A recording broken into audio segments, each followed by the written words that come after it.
भारत के सभी राज्यों की खबर खबर SNS न्यूज चैनल पर, खबर जो आपको रखे सबसे आगे।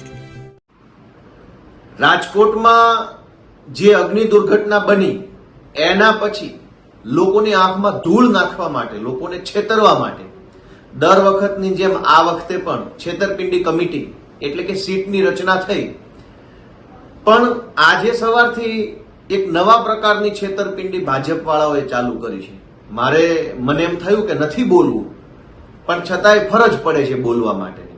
આજે સવારથી ભાજપની જે આખી ટોળકી છે, રાજકોટ ભાજપની ટોળકી, એ આખી ટોળકી વારાફરતી મીડિયામાં આવી અને હરીશચંદ્રના સીધી લીટીના વારસદારો હોય અને સત્યવાદી હોય એવી રીતે ટીવીમાં આવી અને બોલે છે કે મારું નામ આવશે તો હું જાહેર જીવન છોડી દઈશ।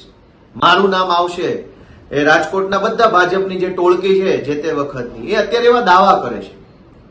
પહેલી નજરે જયારે આ વાત સાંભળીએ તો આપણને છેતરાઈ જઈએ, આપણને એમ લાગે કે આ તો કેટલો સારો માણસ હશે, સામે ચાલીને કહે છે કે મારું નામ આવશે તો હું બધું છોડી દઈશ ને મારા ઉપર કાર્યવાહી થવી જોઈએ વગેરે વગેરે। પણ આ ભાજપ વાળાની જનતાની આંખમાં ધૂળ નાખવાની ટેકનિક છે। કેવી રીતે? ધારો કે કોઈ જગ્યાએ બેન દીકરીની છેડતી થતી હોય અને આપણે ત્યાં ઊભા હોઈએ તો આપણી જવાબદારી શું? એને રોકવાની જવાબદારી તો ખરી ને। પણ આપણે એને રોકીએ નહીં અને છેડતી થતી હોય એને જોઈ રહીએ તો છેડતીની FIR માં આપણું નામ લખાઈ ન આવે। કોઈ જગ્યાએ ખૂન થતું હોય અને ખૂનને આપણે ઊભા ઊભા જોઈ રહીએ તો ખૂનની FIR માં આરોપી તરીકે આપણું નામ ન આવે।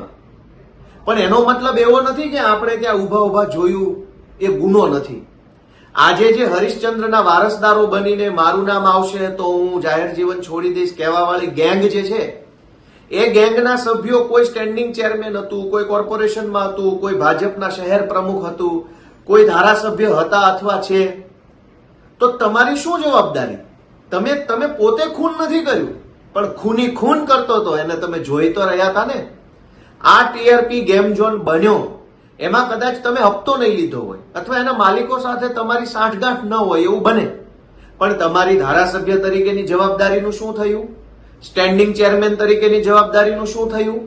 તમે શહેરના પ્રમુખ તરીકે તમારી જવાબદારીનું શું થયું?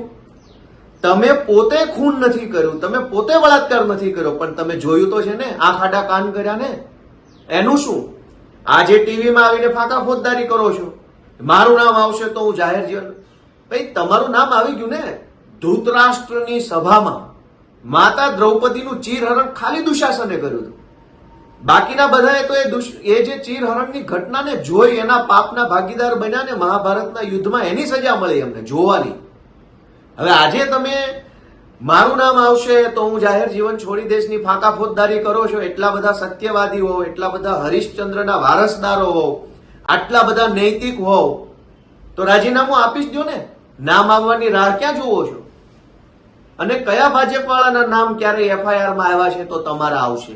તમને ખબર છે કે નામ નથી આવવાનું એટલે હરીશચંદ્રના ગાડામાંથી પડી ગયા હોય એવી સુફિયાણી વાતો કરો, શરમ નથી આવતી? મારું નામ આવશે તો હું જાહેર જીવન છોડી દઈશ। દ્રૌપદીના ચીરહરણ થયા દુશાસને કર્યા હતા, આખી સભાએ નહીં પણ આખી સભા એ જોવાની ભાગીદાર હતી। આ TRP ઝોન રાજકોટમાં જે સાલમાં જે વર્ષમાં બન્યો હશે તે સમયના ધારાસભ્યએ હપ્તો ન લીધો હોય તોય ગુનેગાર છે, તે સમયના સ્ટેન્ડિંગ ચેરમેને પૈસા ન લીધા હોય તોય ગુનેગાર છે, તે સમયના શહેર ભાજપના પ્રમુખે પૈસા ન લીધા હોય તોય ગુનેગાર છે। જરૂરી નથી કે તમે પોતે જ ખૂન કર્યું હોય, તમે ખૂન થતું જોઈ રહ્યા છો આંધળા બનીને। ધૃતરાષ્ટ્રની જેમ તમે જોયો આ TRP મોલ 4 વર્ષ સુધી ચાલતો રહ્યો, લાક્ષાગૃહ, મહાભારતમાં શબ્દ છે લાક્ષાગૃહ, પાંડવોને સળગાવી અને મારી નાખવાનું જે કૌરવોનું ષડયંત્ર હતું એ આ લાક્ષાગૃહ 4 વર્ષથી રાજકોટમાં ચાલતો હતો, તમે તમાશો જોયો અને આજે આવી અને હવે લોકોને છેતરવાની દુકાન ખોલી છે।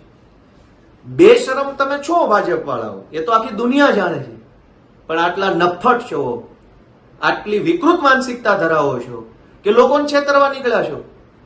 મારું નામ આવશે તો હું જાહેર જીવન છોડી દઈશ, એટલે ભાઈ છોડી દો ને। તમને ક્યાં કોઈએ બા બાપુજીના સોગંદ આપ્યા છે કે રહેજો જ રાજકારણમાં? અને તમે છો તોય જનતાનું શું ભલીવાર કરી નાખ્યું? તમે રાજકારણમાં છો છતાંય 40-50 લોકોના જીવ ગયા છે, તમારી જેવા 4 લોકો નહીં હોય તો ક્યાં આપ તૂટી પડવાનું છે?